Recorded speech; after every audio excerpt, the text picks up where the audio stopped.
Bueno, buenas noches. En el día de hoy vamos a hacer otra recapitulación de artículos donde un tema específico va a ser distocias. Somos la rotación 3470, estudiantes de medicina de la Universidad del SINU, bajo la autoridad del doctor Félix Canencia.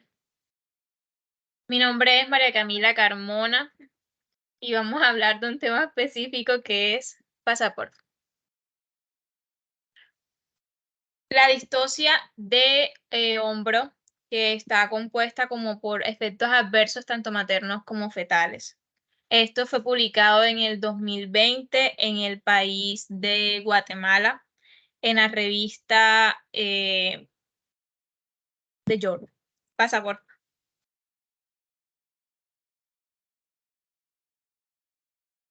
Bueno, como introducción tenemos que tener en cuenta que la Asociación Americana de Ginecostetricia, en su estudio hecho que fue en el 2002 al 2017, ellos señalaron primeramente que las complicaciones maternas por distocia de hombro, incluyendo tanto la hemorragia posparto, tuvieron alrededor de un 11% de incidencia y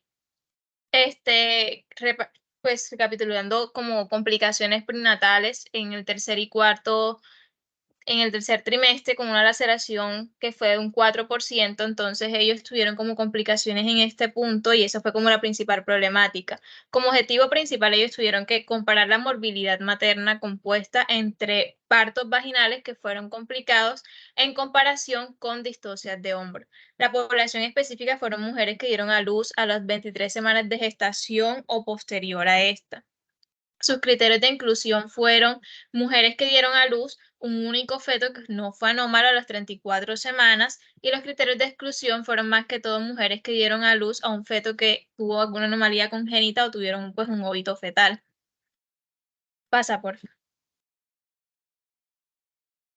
Bueno, respecto a la metodología, ellos lo que hicieron fue como una recapitalización de información de todos los partos de los 19 hospitales que son dirigidos por la ACOG y que estuvieron entre los años 2002 al 2017. Pasaporte.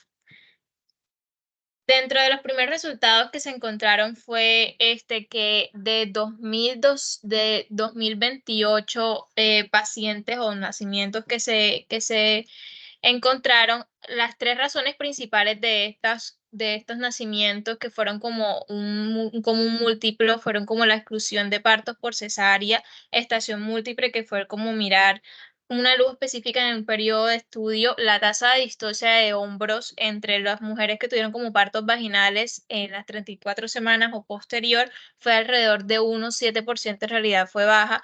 El 3,4% de los pacientes que siguieron, que tuvieron relación con casos de distocia de hombro, se produjo más que todo en recién nacidos que tuvieron como antes del nacimiento de las 33 semanas de gestación. Ya respecto a los otros resultados, la tabla que encontramos a nuestra izquierda, que son las características maternas que estuvieron como basales, son unos parámetros específicos donde se evalúa más que todo la edad materna, la raza, que si fue nulípara o multípara, el índice de masa corporal y demás. En realidad, en esta tabla lo que se evidenció fue que los partos complicados por distocia de hombro tenían como una probabilidad de estar más asociados a complicaciones de riesgo más que todo como la edad materna, que fue un factor de riesgo grande, que es una edad materna avanzada, la raza, que fue más que todo considerada como hispana o etnia afroamericana, diagnóstico de diabetes gestacional o incluso diagnóstico de diabetes pregestacional. Ya en la siguiente tabla que encontramos al lado es como una figura en el lado derecho respecto a lo anterior que ya mencioné con los parámetros de la tabla anterior.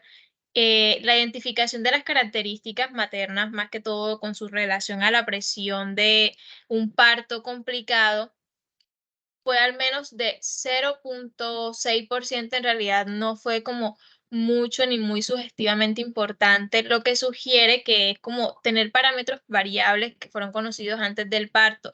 En realidad no son como muy útiles para identificar si hay mujeres cuyo parto en realidad podría complicarse o no durante una distocia de parto. Pasa por.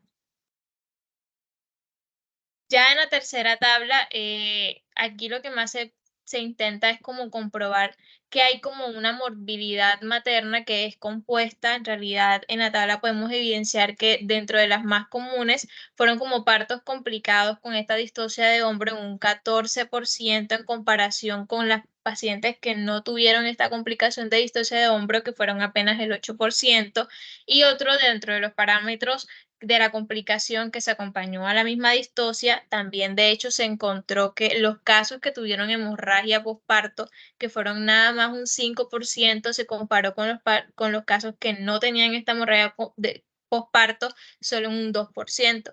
Entonces, respecto a la otra complicación que fue la corononitis que podemos evidenciar aquí en este estudio de resultados maternos, en realidad solo estuvo como incidental en un 1,8%. En realidad no fue mucho en comparación a las pacientes que no lo tuvieron con un 1% apenas. Pasa por. Entonces lo importante aquí es que la distosia de hombros, de hecho, aunque es como muy impredecible, se asocia más que todo con resultados adversos tanto para el binomio materno-fetal. Entonces, los proveedores que como atienden este tipo de pacientes que están en trabajo de parto deben ser conscientes totalmente del aumento que cada día se da de las tasas de complicaciones maternas que están asociadas con la distosia de hombros, y la idea es como estar preparados para manejarlas. Gracias.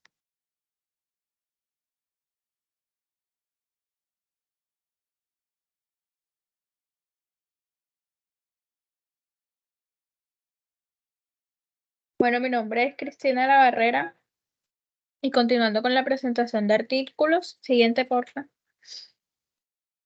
Traigo a colación un artículo que fue publicado por la revista PubMed que se llama Maniobras obstétricas para la distosia de hombros y morbilidad fetal asociada. Fue un estudio realizado en Los Ángeles, California. Siguiente, por favor. Bueno, básicamente lo que el estudio o el artículo trata de decir, pues al principio que hay esa anticipación de la distosia de los hombros, pues exige una evaluación prospectiva sobre qué factores, sobre la macrosomía fetal, sobre la diabetes mellitus de las maternas, sobre el embarazo postérmino, sobre esa disocia de hombros previa y así evitar una segunda fase del parto prolongado. Entonces, ellos lo que hicieron fue que aplicaron de forma sistémica las maniobras que ya estaban planificadas de antemano, que eran necesarias para efectuar el parto a tiempo y también minimizar esa morbilidad materna, el cual ellos tuvieron un consenso para definir qué se entendía por lesión fetal, y pues dijeron que era la aparición de la parálisis del presolequiar, de alguna fractura, sobre todo en la fractura clavicular, humeral, y la muerte causada por cualquier complicación durante la distosia. Entonces, el objetivo de ellos fue determinar esa tasa que hay en las lesiones fetales asociadas a la distosia de hombros y determinar si existe una mayor tasa de lesiones del plexo braquial o fracturas óseas cuando se requieren las técnicas de manipulación fetal para el parto.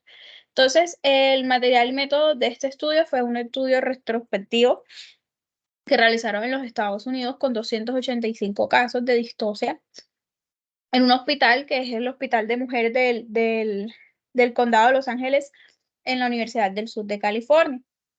Entonces, ¿qué variables tuvieron ellos en cuenta? Pues tuvieron en cuenta el tipo, la secuencia y las combinaciones de las maniobras obstétricas realizadas para aliviar esta distosia de hombro.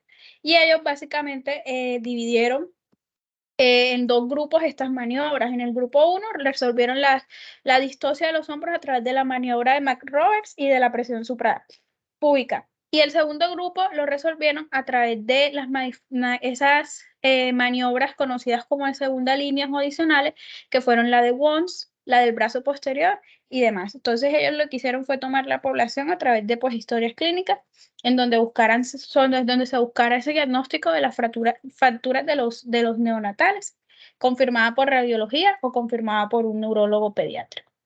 Siguiente, porfa. Siguiente, porfa. Listo, ahí. Entonces, entre los resultados fue un estudio que duró 5 años y tuvieron bastante casos, tuvieron aproximadamente 58,000 casos. totales que los dividieron en vaginales, pues de esos 58.000 casos, 50.000 fueron por vía vaginal. De esos 50.000, apenas 303 pues presentaron o clasificaron para este estudio. Entonces, de esos casos, se dio como resultado que esas lesiones fetales fue un 24%, de las cuales 48 incluía el plexo braquial, 27 incluía fracturas claviculares, incluía fracturas humerales. En la gráfica 1 se puede tener en cuenta todos los datos que ellos tuvieron demográficamente, tanto maternos como fetales, en los 285 casos. Entonces, ellos resumen que 16 de estos neonatos presentaron daños en la lesión nerviosa y las fracturas óseas, y que el que más tuvo prevalencia fue el del plexo braquial. Aparte de eso, también existieron parálisis de EAR unilateral y bilateral, pero fueron apenas bilateral 1 y unilateral 46. No solo eso, sino que, bueno, en la tabla 2 se vio esa referencia entre la relación de los factores de riesgo con la probabilidad del daño o lesiones al neonato, y pues ellos llegaron a la conclusión, según esa tabla, que entre mayor era el peso al nacer, más riesgo presentaba esto de tener alguna fractura, sobre todo las fracturas claviculares y humerales. De hecho, casi todas las fracturas de húmero que tuvieron en este caso se presentaron después de la extracción del brazo en esos bebés que pesaban más de 4.000 gramos. Siguiente, por favor. Y bueno, ellos llegaron a la conclusión que las técnicas de manipulación que se utilizan en este caso no son asociadas a una mayor tasa de daño o lesión de neonato.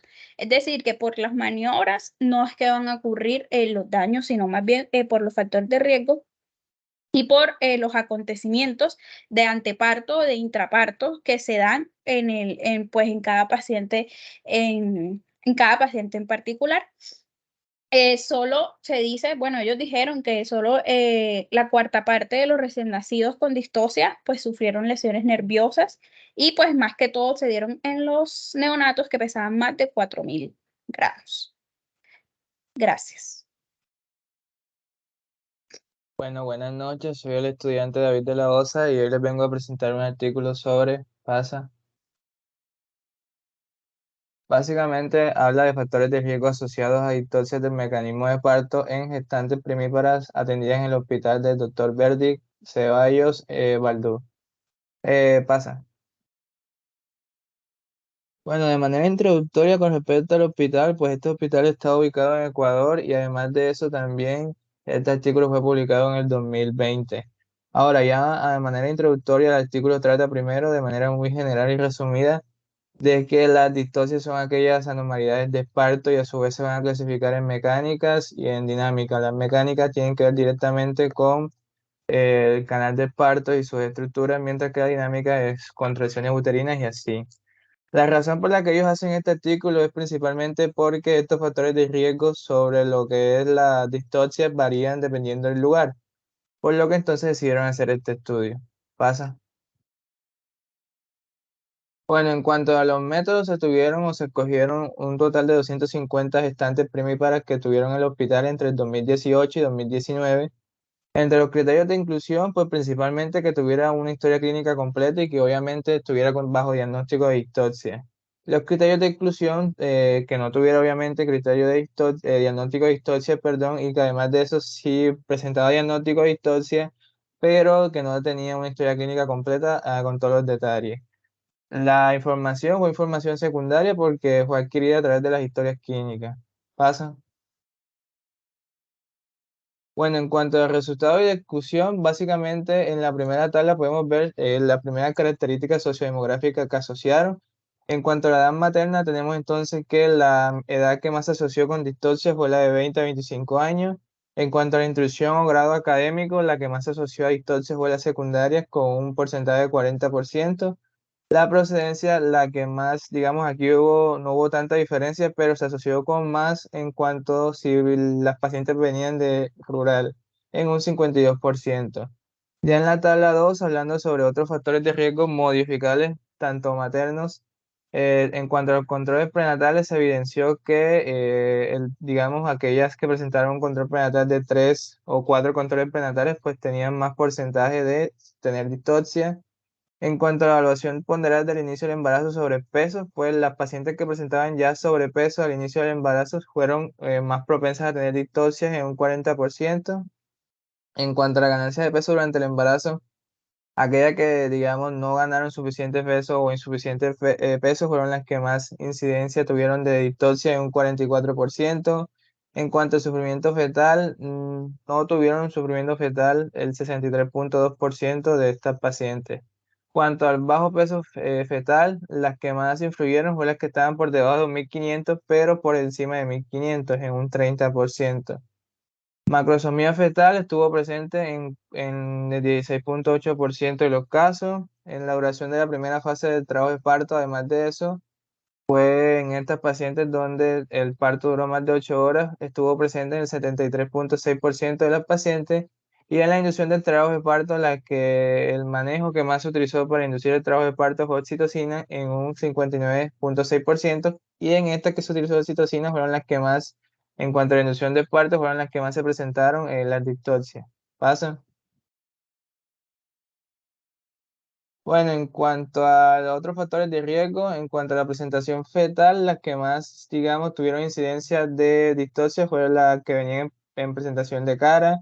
Las estrechez pélvicas, las que tuvieron estrechez, estaban más incidencia de distocia. En cuanto a defectos congénitos pélvicos, el defecto congénito que más se asoció a distocia en este estudio fueron los males posicionamientos uterinos. En cuanto a las comorbilidades, la que más se observó que tenía presencia de distocia fue la hipertensión arterial en un 45.6%. En cuanto a la altura uterina, pues las que presentaron un menor de 35 centímetros se asoció más a distocia. En cuanto al parto prolongado, ya que duraba más de 20 horas, se asoció mucho en un 70.8% de que se generara distocia. Ya en la última tabla, que fue las complicaciones maternas y neonatales, tenemos que hubo 70% de que sí hubo complicaciones maternas, y de esas complicaciones maternas la que más se presentó fue la cesárea. En las complicaciones neonatales, digamos que no se presentaron casi, pero en comparación con las que sí, pero de las que se presentó, pues las que más tuvo en cuenta o la que más incidencia tuvo fue distrés respiratorio. ¿Pasa? Bueno, a manera de conclusión, pues ellos dijeron que como partieron también del objetivo del estudio, pues acá tuvieron principalmente que algunos factores que pudieron encontrar o dar la incidencia de distocia fueron principalmente las edades entre 20 y 34 años, que hubieran llegado con un nivel académico de secundaria, que venían de zonas rurales. Entre los principales factores de riesgo que ellos identificaron que tenían distocia fueron los controles prenatales insuficientes, sobrepeso, obesidad de los gestantes. Y en cuanto al, digamos, los no modificables, la que más dio a entender que daba distocia fue hipertensión arterial. Muchísimas gracias. Bueno, mi nombre es Luisa Janet Durango Jiménez y el artículo de mi elección pasa por... Se titula Velocidad de crecimiento fetal en diabéticas y el riesgo de distocia de hombro, un estudio de casos y controles. Fue publicado en Estados Unidos en 2019. Nos empieza comentando que la distocia de hombro es una emergencia obstétrica grave y que es impredecible. Se informa que su incidencia en partos vaginales varía del 0.2 al 3%, aunque en su mayoría puede ser tratada sin secuelas a largo plazo. También nos dice el artículo que un 5% de los casos resultan en lesiones neonatales, como por ejemplo parálisis nerviosas y fracturas. También nos dice que la distocia de hombro también está relacionada con complicaciones maternas, como por ejemplo laceraciones perineales y hemorragias postparto. Se sabe que en embarazos complicados por la diabetes mellitus ocurre un rápido crecimiento fetal, es decir, como un mayor cambio en el peso del bebé. Y esto conduce a un aumento en la deposición de grasa en la circunferencia abdominal y los hombros, lo que aumenta el riesgo de distocia de hombros. Pasa por El objetivo fue determinar si la trayectoria del crecimiento fetal medida a partir de percentiles de peso fetal estimado por ecografía estaba asociado con un mayor riesgo de distocia de hombros en embarazos complicados por diabetes mellitus. ¿Cuál fue el método? Este estudio fue realizado en el Centro Médico de la Universidad de Columbia desde enero de 2005 hasta enero de 2015 para investigar embarazos complicados por diabetes y su relación con las distocias de hombro. Ellos identificaron embarazos diabéticos utilizando códigos médicos y se seleccionaron mujeres con distocias de hombro y mujeres sin esta complicación como los controles. Ellos excluyeron a los embarazos múltiples y partos por cesárea, así como también a aquellas mujeres con menos de 2 estimaciones ecográficas del peso fetal. Pasa, por favor. Bueno, ¿cuáles fueron los resultados? A lo largo del estudio se presentaron 3.954 embarazos complicados por diabetes y se registraron 81 casos de distocias de hombro, excluyéndose a 13 mujeres que tuvieron menos de 2 estimaciones ecográficas del peso fetal durante su embarazo. Por lo tanto, ellos identificaron 68 casos de distocias de hombro y 136 mujeres diabéticas que no tuvieron distocias de hombro. Los dos grupos fueron similares en cuanto a términos de características demográficas, a excepción de las mujeres que experimentaron distocias de hombro con las cuales tenían más probabilidades de ser de edad materna avanzada en comparación con aquellas sin distocias de hombro. La trayectoria del crecimiento fetal no fueron predictivas de un mayor riesgo de distocias de hombro, como lo podemos ver en la tabla 2.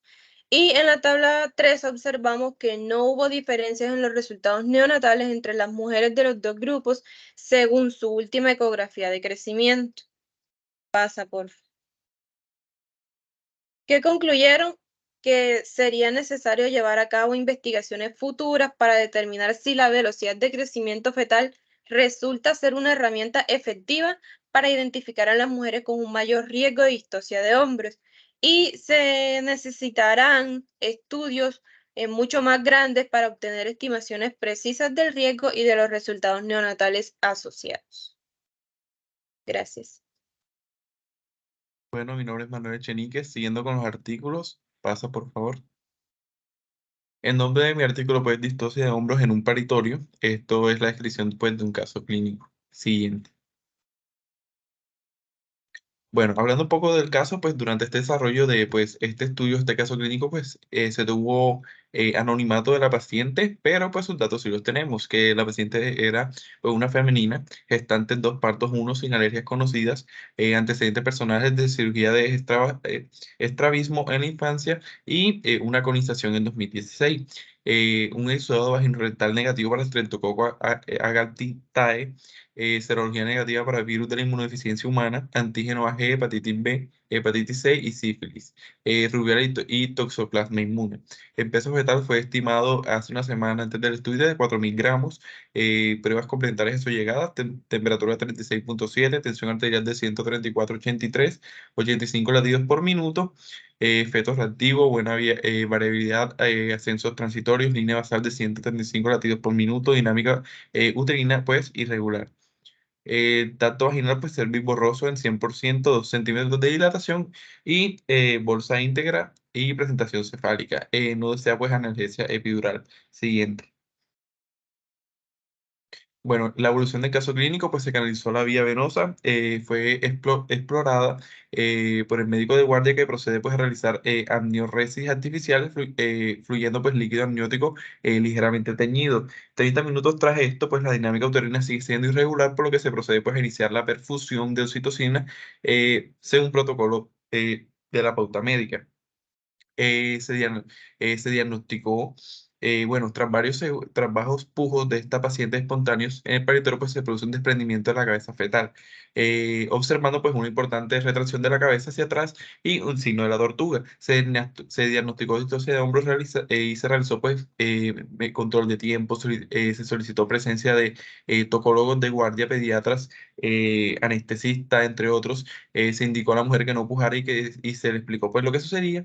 Se colocó pues un respaldo en la mesa del paritorio de forma horizontal y se comenzaron medidas de primer nivel, maniobra de McRoberts, que fue hiperflexión, siendo esta medida pues inefectiva con el obstetra y se procede pues a realizar lo que es la maniobra de Hack-Eimer, introduciendo pues la mano en la vagina, pues localizando el hombro posterior y agarrando pues la mano fetal, deslizando el brazo sobre el tórax, logrando pues desprenderlo. Nace pues el varón con un algas de 9,10 y un peso de 4.670 gramos.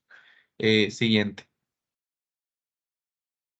Aquí pues se tuvo pues un plan de cuidado, el uso de técnicas para facilitar el parto, frecuencia de contracciones uterinas, progresión cervical, la glucemia y el equilibrio emocional, el confort y lo que fue el sangrado vaginal. Siguiente.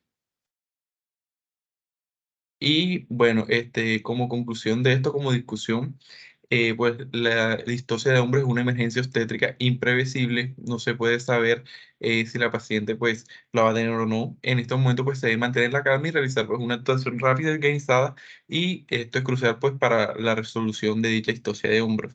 Es fundamental lo que es la cooperación de un equipo multidisciplinario para poder reducir las posibles secuelas de la madre y de recién nacido, como fue en este caso que pues se tuvo pues un feto vivo con una GAT de 9/10. Gracias. Bueno, muy buenas noches. Siguiente. Mi nombre es Juan Miguel Fronda y yo les voy a hablar acerca de un artículo que es llamado Lesiones obstétricas durante la distocia de hombres en un centro perinatal terciario. Siguiente. Como tal, el artículo lo que nos piensa hablar es acerca de la distocia de hombros fetales o ese encarcelamiento de los hombros fetales, que es una complicación estética hiperaguda y obviamente en su mayoría es impredecible en los partos vaginales con una presentación cefálica y obviamente con un impacto significativo en la morbilidad e inmortalidad en el recién nacido como tal. Y la condición que entre otros eventos obstétricos más urgentes como el prolapso de cordón umbilical, la hemorragia periparto, la ruptura de intraparto, esta también va a requerir una acción más urgente para prevenir como que esa invalidez debido a la lesión obstétrica, periparto o a la asfixia con importantes implicaciones médico-legales como tal. Entonces, como tal, el objetivo de este estudio fue presentar los resultados de este estudio en el tratamiento de la distocia de hombros fetales, con especial consideración de los resultados maternos y fetales. ¿Siguiente diapositiva? Como tal, se realizó un estudio retrospectivo en un centro perinatal terciario universitario. Entonces, como le vemos en la diapositiva, el estudio incluyó datos de partos vaginales únicos a término en el periodo de 15 años, es decir, desde el 2016, y este artículo fue publicado en el 2020, que fue donde hasta aquí se consideraron el muestreo como tal. Y la información que analizaron incluyeron datos y resultados de la obstetricia maternos y neonatales. Siguiente.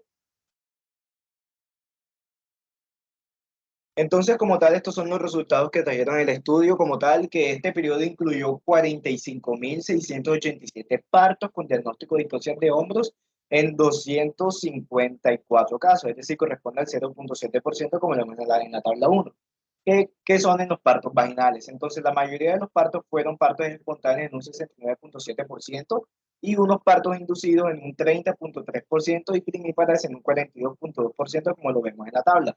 Y obviamente también hubo unos factores que se consideraron y se encontraron en esta gestante, que fue la diabetes persistente o gestacional en un 21.7%.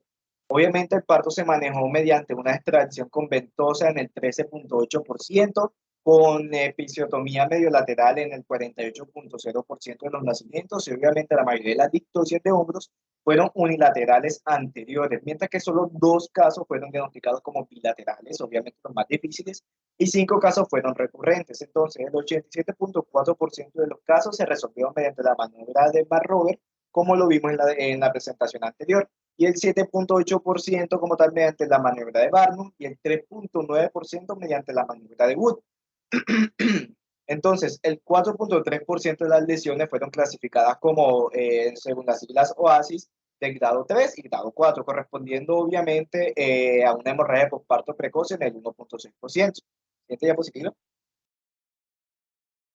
Entonces, como tal, estos fueron los resultados y a manera de conclusión como tal, que las lesiones maternas relacionadas con la distocia de hombros fetales son la hemorragia posparto temprana, que se encontró en un 68%, una involución uterina prolongada con una hemorragia posparto tardía en un 14% de los casos, y también unas laceraciones cervicales vaginales. Entonces, también hay que tener en cuenta que la fractura de clavícula se encontró en el 9.5%, en la fractura de húmero en 0.4%, que son transitorias obviamente, y parálisis braquial obstétrica de Duchenne, que se diagnosticó solo en el 7.5% de los recién nacidos.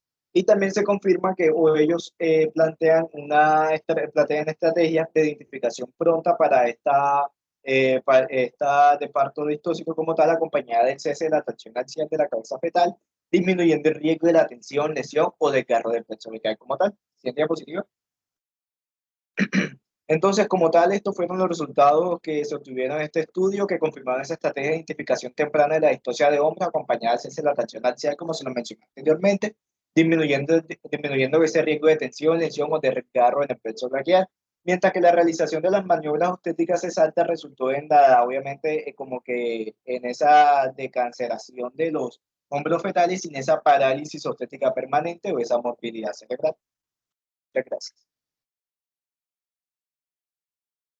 Bueno, buenas noches. Mi nombre es Juliana García Alba y el día de hoy les voy a hablar sobre siguiente. Factores asociados al parto distóxico en gestantes atendidas en un hospital público en Lima. El objetivo de este artículo principalmente fue determinar los factores maternos y también fetales asociados a lo que es el parto distóxico en un hospital público en Lima. Entonces, siguiente. En cuanto a la introducción, debemos tener en cuenta que según la Organización Mundial de la Salud, se ha estimado que aproximadamente cada día mueren más o menos 830 mujeres debido a complicaciones relacionadas a un parto distóxico. Por eso es que se realizó este estudio.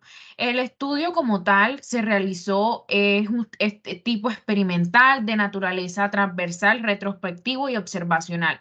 Aquí pues se realizó principalmente una recopilación de los datos en las gestantes con un diagnóstico de parto distóxico en un hospital público en Boyacá. También esto se realizó durante el 2017 con una previa autorización de las instituciones públicas en cuanto al hospital, y también se incluyeron aproximadamente 208 pacientes que presentaron casos de parto distóxico y 208 que no presentaron, su parto fue eutóxico. Siguiente.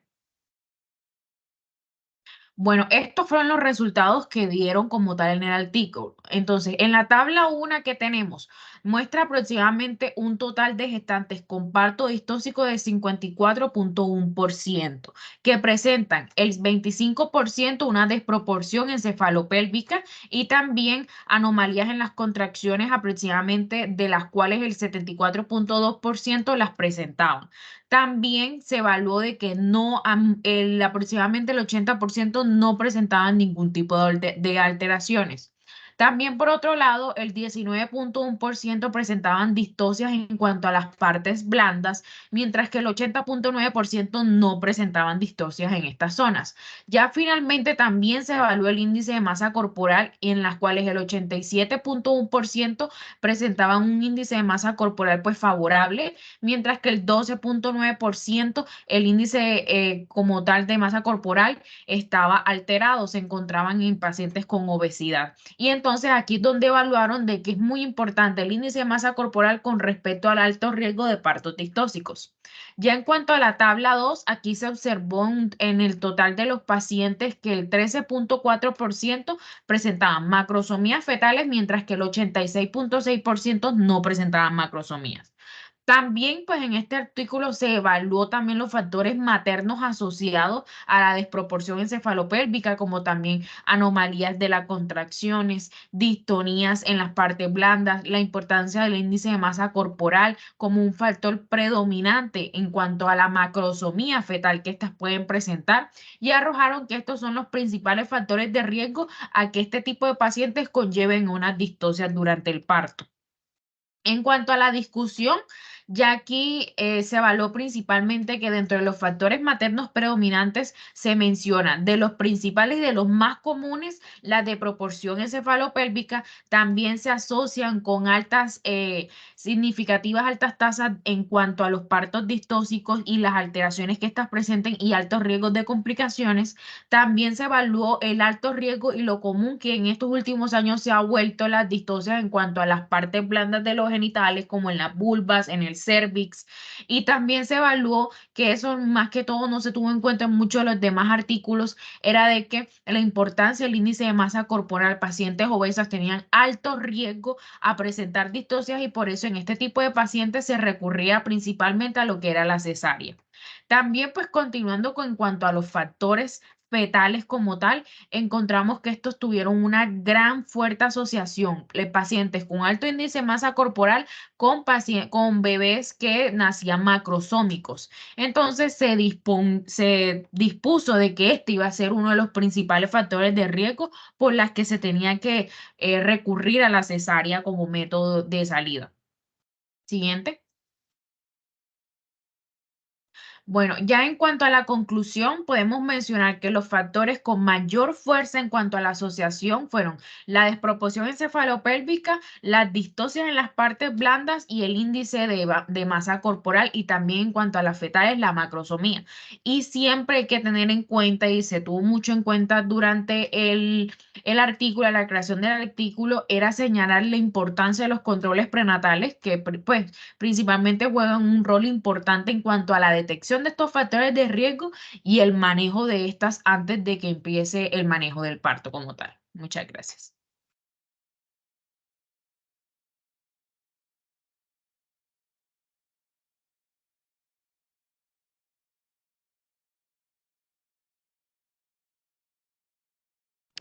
Bueno, ahora continuando con la revisión de los artículos, mi nombre es Juliana Andrea González Jiménez, siguiente diapositiva. Y el artículo tiene como título los predictores pre y durante el trabajo de parto de distocia en la fase activa del trabajo de parto, un estudio de casos y controles. Bueno, este estudio se centra en identificar factores predictivos de la distocia del trabajo de parto en mujeres que están embarazadas que son de Irán. Entonces, la distocia del trabajo de parto, como ya sabemos, se refiere a la dificultad o detención del progreso normal del trabajo de parto, o lo que puede llevar a complicaciones tanto para la madre como para el feto. Entonces, siguiente diapositiva. ¿Cuál es el objetivo del estudio? Bueno, el objetivo principal del estudio fue identificar factores predictivos de la distocia del trabajo de parto, utilizando una combinación de factores preexistentes y durante el trabajo de parto. Entonces, el objetivo era como tal contribuir a la formulación de estrategias de intervención, como quien dice, más efectivas para prevenir y manejar la distocia del trabajo de parto. ¿Cómo fue la metodología de esta? Bueno, el estudio fue de tipo de casos y controles, en las que se involucraron a 350 mujeres con distocia del trabajo de parto, y esas 350, y habían otras 350 mujeres sin esa distocia.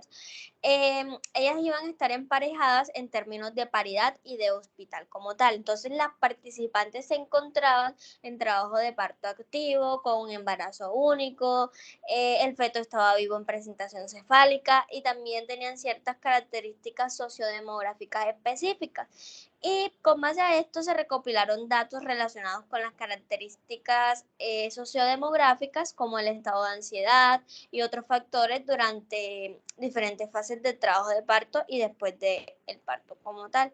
Siguiente diapositiva. Bueno, ¿cuáles fueron los principales resultados y hallazgos? Bueno, se identificaron varios factores, como quien dice, predictivos de la distocia del trabajo de parto. Primero fue la ansiedad severa y moderada en las mujeres embarazadas, que esta se asoció fuertemente con un mayor riesgo de distocia del trabajo de parto. Segundo, es la deshidratación de la mujer durante el trabajo de parto, tanto por más de 3 horas como por igual o menos de 3 horas, y esto se relacionó con un mayor riesgo de distocia como tal. También la falta de apoyo como tal suficiente por parte del personal médico en la sala de partos, que también se asoció con un mayor riesgo. También la administración de fentanilo recurría o inducía el parto como tal, unos ingresos bajos, altura de la mujer por debajo de 160 centímetros y la edad de la mujer, que tenía que estar entre 16 y 26 años, también se identificaron como unos factores predictivos, pero obviamente cada uno con su propio nivel de riesgo asociado. Siguiente diapositiva. Bueno, esta tabla es la continuación de la anterior, en la que se ven todos esos factores predictivos para que se pueda medir el nivel de riesgo asociado con todas estas mujeres o madres. Siguiente diapositiva. Bueno, y esto ya vendría siendo como tal un algoritmo en el que se miden o se resume todo el estudio como tal y la deshidratación pues de las mujeres como tal en el trabajo de parto, tanto por más de 3 horas como igual o menos de estas 3 horas, que fue un factor predisponente que se relacionó mucho con mayor riesgo de distosia. Siguiente diapositiva.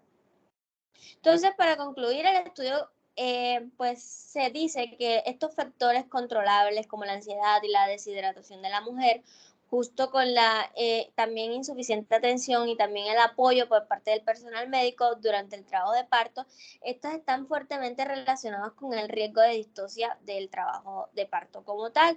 Por lo tanto, se dice que puede ser crucial atender las necesidades físicas, psicológicas y de apoyo de la mujer durante el proceso del trabajo de parto, ya que esto podría obviamente desempeñar un papel significativo a la prevención y el manejo de la distosia como tal. Además, pues el estudio también nos destaca la importancia de abordar tanto aspectos físicos, emocionales y de apoyo durante este trabajo de parto para reducir el riesgo pues de esta distosia y sus posibles complicaciones. Sin embargo, también es importante tener en cuenta que los resultados se van a basar en un estudio específico en Irán y pueden pues no ser directamente aplicables en otras poblaciones o contextos. Muchas gracias.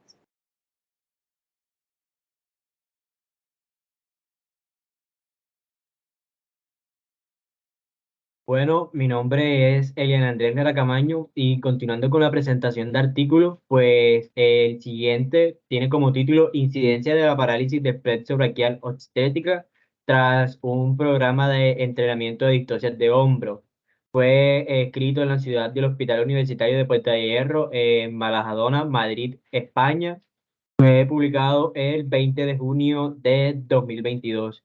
Bueno, pues a manera de introducción tenemos de que las distocias de hombro son una emergencia obstétricas impredecibles e inevitables que independientemente pues de la causa que esté generando esta distosia de hombros puede ocurrir en fetos atrapados que se encuentran en la pelvis de la madre y que requieren maniobras adicionales para entregar al bebé. Entonces es aquí donde se producen este tipo de lesiones en el plexo braquial en este tipo de pacientes, ya que estas maniobras que inducen pues obviamente a el trabajo de parto de este feto, pues está directamente relacionado con la lesión del plexo braquial en este tipo de pacientes. Entonces, el objetivo de este estudio fue determinar cuál era la incidencia de la parálisis del plexo braquial obstétrica y las complicaciones neonatales asociados a las distocias de hombros en los partos atendidos en el hospital en Madrid.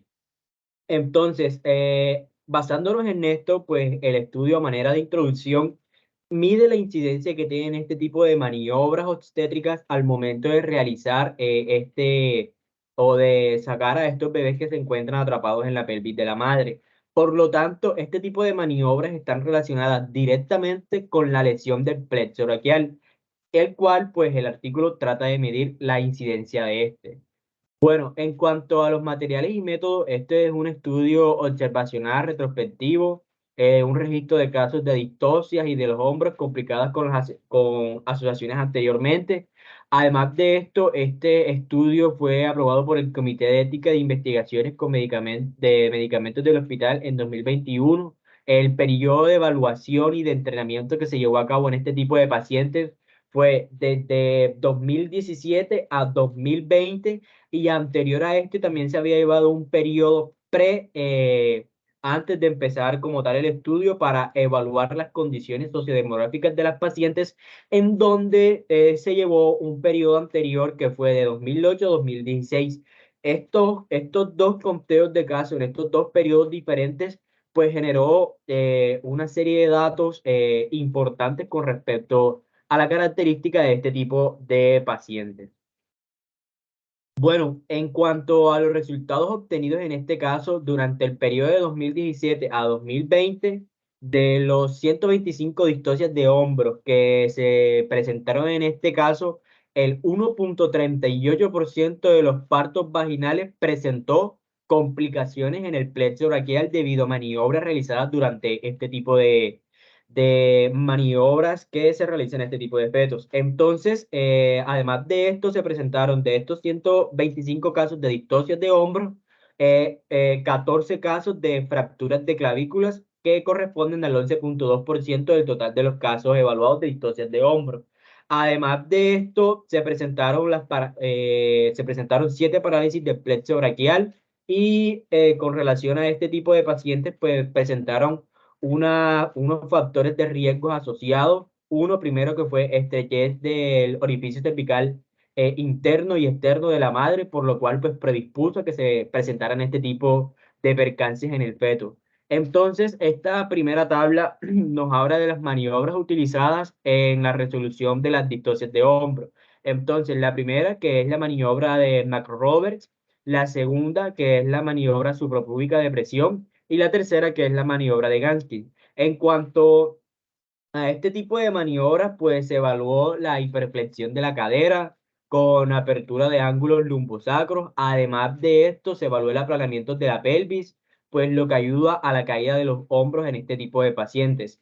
En cuanto al tórax de este tipo de pacientes, pues nos ayuda al desalojo del hombro y posteriormente a que la sínfisis, al momento de que se esté produciendo esta labor de parto, no presente tantas molestias y obviamente el diámetro bisocromial que se presenta en este tipo de pacientes pues sea mayor y permita el paso del feto sin complicaciones. Entonces, la madre en este caso se pone en una posición de 4 patas para que aumente este diámetro de este orificio bisacromial para que pueda pasar de manera adecuada. Esto en cuanto a las maniobras que se utilizan de primera línea. A las maniobras de segunda línea tenemos las maniobras de entrega de brazo posterior, la maniobra del bosque y la maniobra del flotar. En cuanto aquí en este caso, la mano se introduce en el hueco sacro hasta que llegue a la parte posterior del hombro.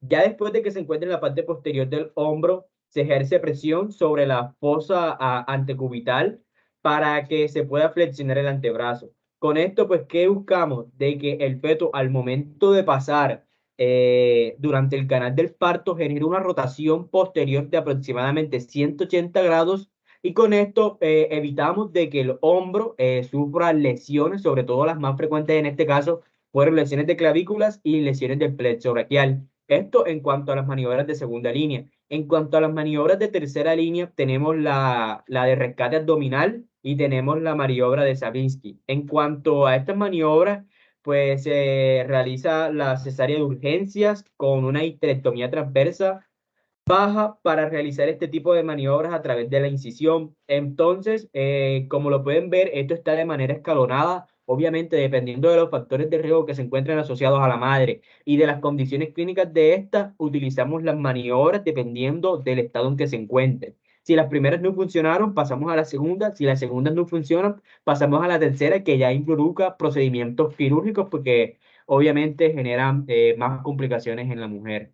En cuanto a la segunda tabla, este evalúa las características de los partos y los casos de distocias que se registraron durante el periodo de 2017 a 2020. Entonces, aquí se hablan del número y tipo de entregas, que en este caso fueron partos por cesárea, partos vaginales, las complicaciones que presentaron este tipo de pacientes, que fueron distocias de hombro, incidencia de las distocias de hombro, ruptura prematura de membrana, además de estos, fracturas de clavícula, fracturas de húmero. Y además de esto, otro factor que se evaluó aquí fueron las características de los casos de las distocias de hombro, que estas pudieron ser entregas sin complicaciones, espatuladas, pinzas, nulíparas, multíparas y diabetes gestacional. En este tipo de casos, pues se evaluó un periodo total de este tipo de pacientes en cuanto a 2019 a 2020. 5.425 pacientes presentaron este tipo de complicaciones, en donde un 42.1% entraron sin complicaciones durante este periodo y 17.4% fueron necesarias la utilización de forceps y espáculas para que se pueda llevar a cabo este tipo de procedimientos. Bueno, a manera de conclusión, tenemos de que este artículo nos habla de que la incidencia que se presentó durante la ruptura del plexo braquial y además de esto, la fractura de clavícula estuvieron directamente relacionadas con el tipo de maniobra que se utilizó dependiendo del estadio y de la condición clínica de la madre.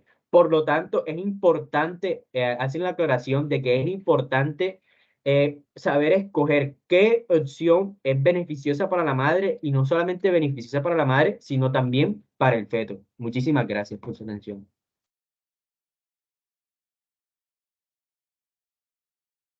Bueno, muy buenas noches. Mi nombre es María Isabel Martínez Salgado. Siguiente, porfa.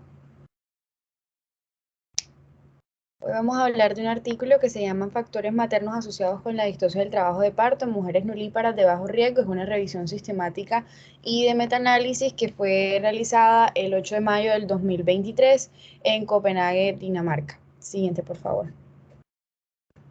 Bueno, primero manera de introductoria tenemos que entender que este artículo se basó en unos factores de riesgo derivados de la intervención médica como tal, como fue esa administración de la analgesia epidural y que podían incrementar la probabilidad de distosia durante el trabajo de parto en función pues a esa analgesia que se le aplicó. Además, se identificaron diferentes factores de riesgo asociados a la fisiología materna que ya les comentaré más adelante. Esto que vemos acá son las características donde se incluyeron, las características de los estudios que se incluyeron en los resultados. Entonces, el estudio se basó en una revisión sistemática y de metaanálisis que investigó esa relación entre los diversos factores y la frecuencia del trabajo de parto distóxico, en mujeres que eran nulíparas. Los principales hallazgos que se destacaron aquí fue que estuvo la edad materna avanzada, un índice de masa corporal, estatura baja, un índice mayor de masa corporal, una estatura baja, mayor consumo de cafeína, el miedo al parto, que se asoció con un aumento en esa incidencia de la distosia, y por otro lado también hablaron sobre la actividad física materna que estaba relacionada con una menor frecuencia de esa complicación. Siguiente, por favor.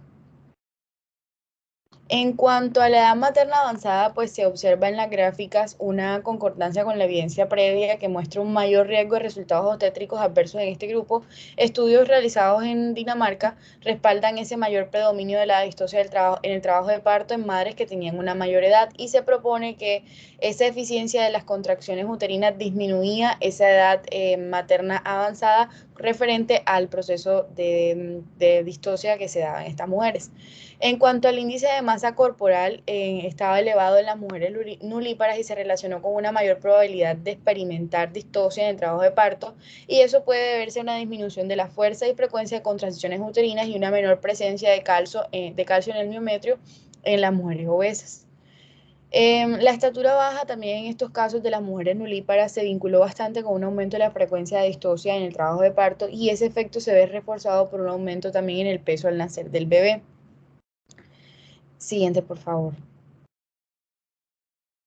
El miedo al parto pues tuvo un papel bastante significativo, ya que el temor y la ansiedad que podía provocar generaba una respuesta hormonal de estrés en mujeres que estaban en trabajo de parto, lo que lógicamente contribuía a una distosia y también generaba lógicamente mayor duración del trabajo de parto. Referente a esa actividad física materna que les comenté hace un momento, se asoció bastante con una disminución en esa frecuencia de la presencia de distosia, aunque hay resultados que contradicen esto, es decir, que las mujeres que tenían una actividad física buena no tenían tanta probabilidad de presentar distosia, y aquellas que tenían una mala pues tenían más probabilidad de presentarlo. Y en este estudio también se hicieron otros estudios observacionales dentro de este mismo estudio, donde mostraron un mayor nivel de esa aptitud cuando la mujer realizaba ejercicio, pero era aeróbico y que estaba relacionado lógicamente con esa menor tasa de probabilidad de que se generara una distosia. El estudio básicamente se centra en una revisión que se relacionó con sus hallazgos a la distosia en mujeres nulíparas de bajo riesgo, donde se destacaron esos factores maternos como las características físicas, psicológicas y el estilo de vida que estaban asociados con esa complicación obstétrica, y los resultados pues lógicamente sugieren que existen características maternas modificables como es el ejercicio que podrían influir en la presencia de esa distosia en el trabajo de parto. Siguiente, por favor. Ya en conclusión, pues se destaca que aquí hay una importancia, que es esa importancia de investigar más los mecanismos fisiológicos y psicológicos maternos para que comprendamos mejor la distosia del trabajo de parto, y se sugiere que pues se necesitan muchos más estudios donde se intervengan y se enfoquen en esos factores maternos para determinar cuál es la relación que tienen directamente con la distosia y cómo llevarlo a cabo para mejorar este aspecto. Además, el estudio nos insiste mucho en que debemos probar las intervenciones de ensayos clínicos antes de que se implementen en la práctica médica, a pesar de que este estudio tuvo una importancia relevante en la recepción ante las superintendencias científicas. Muchas gracias a mis compañeros que se encuentran aquí presentes y escucharon la charla. Doy por finalizado esta revisión de artículos. Y le quiero dar gracias a nuestro tutor Félix Canencia por orientarnos a la revisión de artículos. Muchas gracias. Buenas noches.